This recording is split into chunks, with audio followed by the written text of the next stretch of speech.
여러분 안녕하세요. 오늘 저희가 좀 깊이 파고들 이야기는 바로 스페이스X의 스타링크 위성입니다. 이 스타링크가 아시겠지만 강력한 태양 폭풍 때문에 좀 어려움을 겪고 있다고 하는데요. 그 위기와 기회에 대해 한번 살펴보겠습니다. 네, 우주의 인터넷 시대를 연다고 하는 이 스타링크 위성 군집이 자연현상 앞에서는 또 다른 문제에 직면한 거죠. 맞아요. 특히 수천 개의 위성이 지구 저궤도를 돌고 있는데 이 태양 활동이 정말 예상치 못한 변수가 되는 것 같아요. 자, 그럼 핵심 내용으로 한번 들어가 볼까요?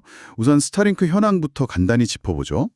2024년 9월, 이때 벌써 7천 개가 넘었다고요? 네, 맞습니다. 추정 목표는 42,000개까지 얘기가 나오고 있고요. 와, 정말 엄청난 숫자네요. 이게 군사, 상업, 통신, 정말 다방면에 쓰이는데 이 위성들이 주로 저궤도에 있다는 게 이번 이야기의 핵심인 것 같아요.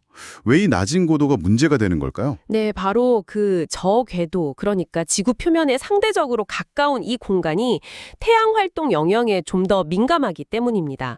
지금 태양이 약 11년 주기의 활동 극대기에 접어들고 있거든요. 태양 활동이 활발해지는 시기군요. 그렇죠. 2024년 말이 아마 정점으로 예상이 되는데 이때는 태양에서 강력한 에너지 입자나 방사선이 많이 나오게 됩니다. 이게 이제 지구 상층 대기를 가열시키고 아주 미세하지만 팽창시키는 효과를 가져와요. 대기가 팽창한다고요? 네, 아주 조금이라도요.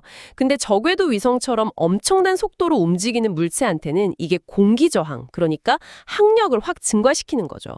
뭔가 저항이 커지는 느낌이군요. 근데 고속도로 달리던 차가 갑자기 진흙탕에 빠진 것 같은 효과랄까요?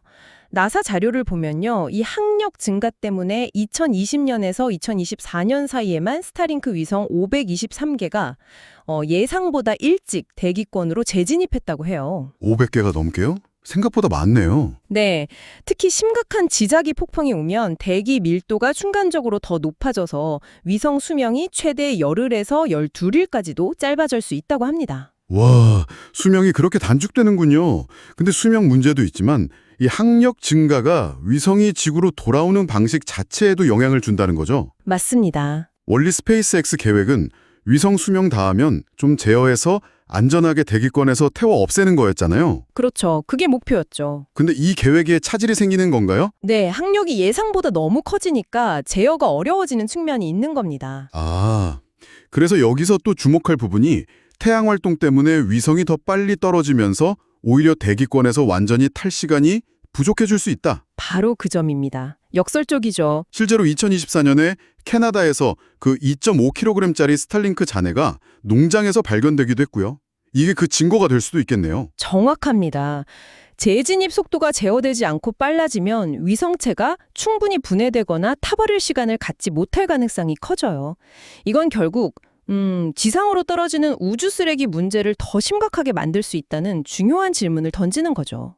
위성 설계할 때부터 안전한 폐기를 생각하는데 그 개념 자체가 좀 도전받는 셈이네요. 그렇죠. 통제 불능 상태로 더 빨리 떨어질 수 있다는 거니까요. 그렇군요. 근데 이 상황을 좀 더 넓게 보면 마냥 위험만 있는 건 아닐 수도 있겠어요. 자료들을 보면 다른 측면들도 좀 언급되던데요. 네, 복합적인 결과가 있습니다. 한편으로는 위성 수명이 짧아지니까 활동 안 하는 위성이 우주 공간에 오래 머물지 않아서 뭐랄까 장기적으로는 우주 쓰레기 문제가 좀 완화될 수도 있다는 시각도 있긴 해요. 그런 면도 있군요. 빨리 사라지니까. 네.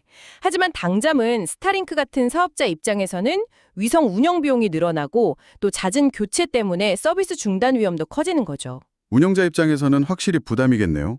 그러면 위성을 만들거나 쏘아 올리는 회사들, 이 생태계의 다른 참여자들에게는 어떤 의미가 있을까요? 더 큰 그림에서 보면요.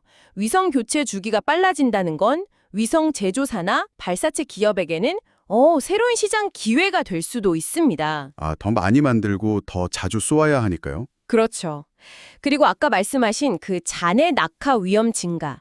이게 결국 우주 쓰레기를 추적하고 안전하게 제거하거나 아니면 제어된 재진입 기술의 중요성을 더 부각시키는 계기가 되고 있습니다.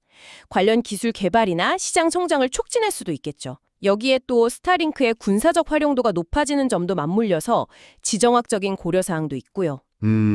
정리해보면 태양 활동이라는 이 자연 현상이 최첨단 우주 기술이랑 만나서 예상치 못한 도전과 동시에 또 새로운 기회도 만들어내고 있다. 이런 상황이군요. 정말 흥미롭네요. 그렇습니다. 결국 스타링크 같은 대규모 위성 군집을 운영하는 사업자들은 앞으로 이 태양 활동 주기를 사업 계획이나 기술 개발에 필수적으로 반영해야 할 겁니다. 단순히 위성을 쏘아 올리는 걸 넘어서서 이 우주 환경 변화에 어떻게 적응하느냐가 핵심 경쟁력이 되는 시대가 온 거죠. 네, 오늘 저희와 함께 흥미로운 내용 살펴봐 주신 여러분 감사합니다. 마지막으로 이런 질문을 던져보며 마무리할까 합니다. 예측하기 어려운 이 태양의 활동이 과연 인류가 우주를 활용하는 방식 그 자체를 근본적으로 바꾸게 될까요? 여러분의 생각은 어떠신가요? 다음 시간에 더 유익한 내용으로 찾아뵙겠습니다.